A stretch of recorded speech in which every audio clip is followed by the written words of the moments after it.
breaking news. We are going to be going over the Jamar Chase for Saquon Barkley blockbuster trade that went down over the weekend. Starting off here, this is what the trade looks like. Obviously, Chris Lammert's team receiving Jamar Chase and Jacoby Myers, and he's sending to Tony Marmani, Saquon Barkley, Puka Nacua, and Rachaad White.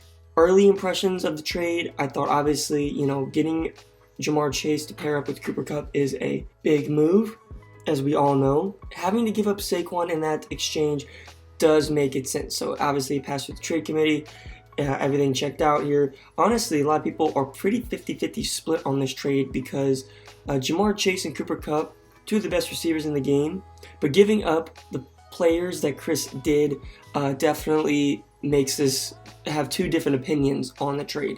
This is a look at Chris's team now. Obviously, going to be sliding in Jamar and Jacoby into those two wide receiver spots while Cooper Kupp is still not in play. Losing so much depth with this trade. Obviously, Rachaad White and Puka Nacua were pretty good pieces for him in terms of depth, but obviously to bring in a guy like Jamar Chase, you're going to have to give up some pretty big pieces. It also makes sense because he does have Cooper Kupp, as we've mentioned, so you wouldn't want to have that stack, much like Tony had with Jamar and T. Higgins. So I see where Chris is going with there.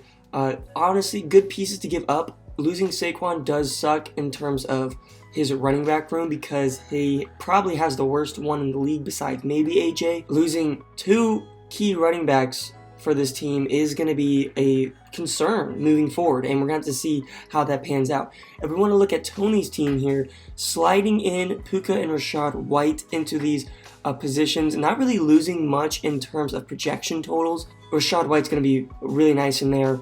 I think a consistent score. And Puka, for the time being, is still going to be getting his 10, 15, 20 plus points per game. So it's a very good add there. And waiting on Saquon to return, whenever he does, that's perfect for this team. Swifts can move into that last flex spot, and then we can have discussions on matchups and really give him some options to play with for his team. All in all, I think this is a good trade for both teams. I see where both guys are trying to go at here. Chris is just trying to build up star power. It's apparent. Ever since with the Cooper Kupp trade and now this, he just wants superstars on the team to score for him, and that's a strategy that I took last year, and it got me pretty far. And for Tony, he wanted to get rid of the Jamar Chase and T. Higgins stack, as I've been clamoring about on him, the past couple weeks. Getting some pretty good depth pieces in return for Jamar. He had to give up Jacoby Myers, which may be an under-the-radar type of move. Walking away here with so much more versatility with his team, and moving forward, I think it gives him so much more options, and I think he's going to be really happy with how this trade ends up for him. Obviously, no one wants to get rid of Jamar Chase, but when you get Saquon back and when you get Rachaad White back to help with the running back depth, and also Puka to be a serviceable wide receiver too for the team, I think you're going to be pretty happy. All in all, I do have Tony coming out of this trade as the winner. I just think the pieces that he got in return for Jamar are just too good on their own. They're full-fledged starters. They are producers. Maybe not Rachaad White just yet, but his week is coming.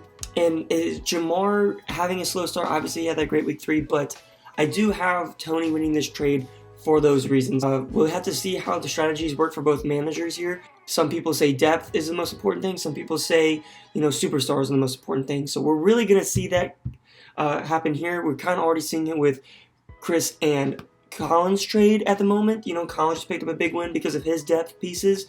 So we'll have to wait and see how this turns out for these two managers. So good luck to the both of you heading into week 4. And thank you all for watching.